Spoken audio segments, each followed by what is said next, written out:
Hello guys, welcome back to my channel. It is your girl Najwa. I'm so glad you're here. Thank you for being here. If you're new to this channel, please do me a favor. Go ahead and click the like and subscribe button. Hit the bell so you know whenever I post a video. So I want to talk about how extremely proud I am of Blac Chyna. Blac Chyna recently, as many of you may know, got baptized. She's given her life over to God. She's making some changes in her life. She quit OnlyFans and she took out some of her cosmetic procedures. She reversed some of her cosmetic procedures, and she's really just taken on this whole new sort of spiritual view on life, and I could not be prouder of her. So for those of you who don't know, Blac Chyna is mostly known because of her brief relationship with Rob Kardashian, and they have a baby together. She also has a baby with Tyga.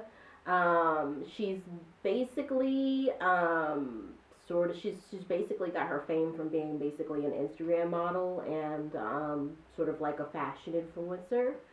She's been in a lot of music videos. I mean, you guys probably know her. And I gotta admit, I don't know. For example, I didn't watch the show about Rob Kardashian and Blac Chyna, but I did watch the Kardashians, for example. I don't really follow her too much on social media, so I don't know like the ins and outs of her whole life, but I do know of her. I know who she is. I know a little bit about her past, so I know that this is a significant move for her, and I'm really happy for her. I feel like one of the biggest reasons, well, you know what, before we get into that, let's basically just go ahead and read exactly what she said.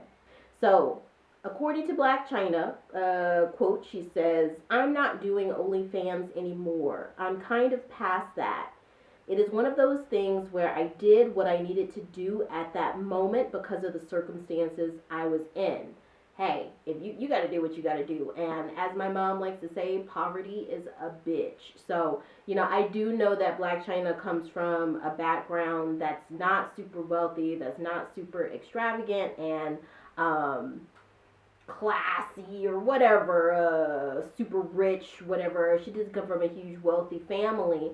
And yeah, those cyclical sort of traumas that we have within our families, it is brutal. And you know, for someone to be like sort of the first person and probably, you know, a couple of generations at least to have generational wealth. And again, I don't know the ins and outs and everything of her life, but from what I do know, I can see that she's pretty much a self-made woman, and she's basically in ways similar to Cardi B, has used her body. She's got this beautiful, curvy, bodacious body, and she's slim and petite, and you know, she's got a small figure, but she's very curvy, and you know, her face is very, her bone structure is, even before all the cosmetic surgery, is very, very unique.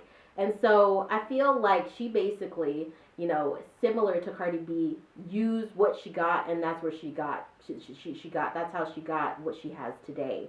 Not necessarily using all the same routes. We wouldn't say that she and Cardi B has all the same routes, but being a self-made woman, you know, not being ashamed of one's sexuality, of one's, you know, outside beauty as much as their inner beauty. I really, really like that. And, you know, no judgment on anyone who does OnlyFans, you know, whatever. Like, you know, in this day and age, life is hard, it's expensive, and, you know, people do what they gotta do.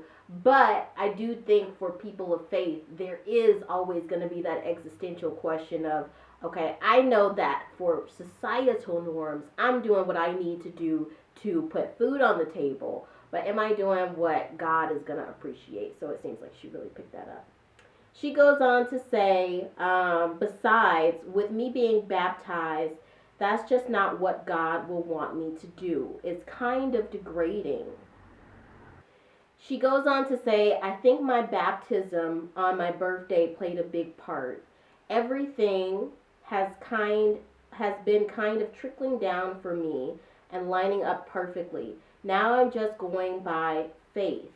I'm not even really going by like the Blac Chyna way or the Angela way. Blac Chyna is her stage name. Angela is her given name. Let me just let God lead me. I love that. guys, I really, really love that. And I'm so proud of her. Like I said, I don't know all the ins and outs of her life, but I did see this one sort of soul crushing clip on a Sloan video, I think it was, where she was having this discussion with her mom. And her mom, seriously, like, she was going so hard and she was so aggressive and she was like cursing and stuff. Like, I think about my mom, and I mean, my mom can get down, she can have fun, but she definitely would not be threatening to fight anyone in front of me or fight me, or and that's kind of like what that clip, that's where it was going. Like, you really saw maybe a little bit of the dysfunctional relationship that Angela has with her mom.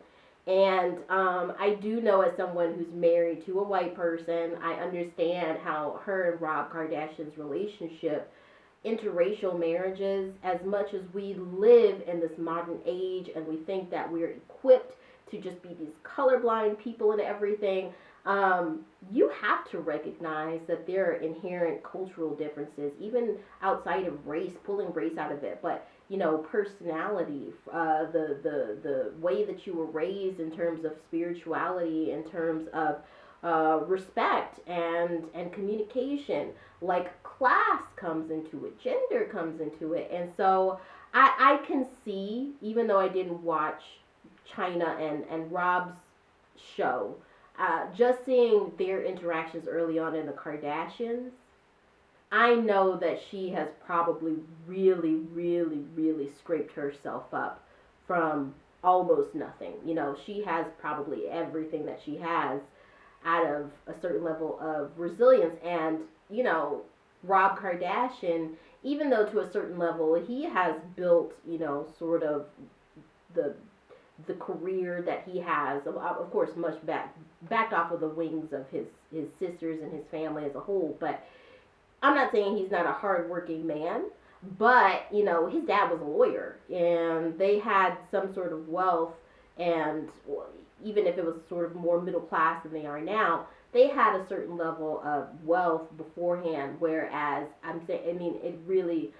Angela is a self-made woman, and so that's also another layer of adding into that. And something clicks on when you really, really connect. And I'm speaking more for the people of faith out there. It's not the same for everyone, but something really, really connects when you just allow God into your life, and you no longer see God as the enemy, as some puppet master pulling the strings, and to be resentful towards God, maybe because of the circumstances that he's put into your life, or the struggles that he's taken you to. When you really see how blessed you are, no matter where you come from, what you come from, if you look at all of the positive things, it sort of changes your whole view. It changes your whole worldview. I mean, I have not been baptized yet. I was, as many of you know, was raised Muslim, and I've been going to sort of liberal Christian churches for the past 10 years, and I'm finally taking the steps towards my catechism in the Catholic Church. So I'll be baptized after going through this program for essentially like a year or two. And even just thinking about it, I've seen my other peers who are ahead of me who have gone to be baptized at my church, and just that experience of seeing them, I mean, you can really almost just see it splashed across their face. Like, this is me. I'm reborn. And I love that. Now, will it bring in all the mega deals for Blac Chyna? I don't know, because Hollywood, have lived there for maybe like 2 or 3 years on and off. You know, let's just put it this way. I knew I probably was absolutely not gonna find the person to be my life partner when I was living in Hollywood. Well, I was living in Hollywood. I was living in Santa Monica, but and I also lived in LA, like in LA at some point, and it's just crazy out there. I don't know if it's because many of the people that are in that sort of area are transplants. You know, they came from other parts of the U.S. and they're all kind of chasing a dream there. But I mean, it's basically just like a big cesspool of sin. It's Sin City, you know. So when you are able to go against the grain and stick up for what you believe in and keep going after your goals, your dreams, your objectives, and stick true to yourself, to your values, to your ethics, despite all the craziness that you might be surrounded by. I mean, I might not be in LA anymore, but I am in Paris, and Paris is like any other metropolitan city. You know, there is this nightlife, there is this livelihood, there is this you know, this layer of decadence, you know, people really out and about with their sexuality and using that to profitize and make money. And, you know, I get it. You do what you got to do. But it really takes a brave person to say, okay, I need to introspect just for me, for no one else. I need to get closer to God. I need to get closer to who this person is on the inside. And I think she did that. Will it rake in the big bucks in Hollywood? I don't know about that, because Hollywood really likes, you know, sex, drugs, and rock and roll. So we'll see if that'll advance her career. But if it doesn't advance her career, at the very least, it advances who she is and the essence of who she is. So, guys, let me know what you think in the comments. I mean, I'm so happy for her. I really, really am. Let me know what you think in the comments. If you guys are new here, again, please go ahead and click the like and subscribe button. Click the bell so you know whenever I post a video, and I'll see you next time. Okay, bye. Bye. Bye.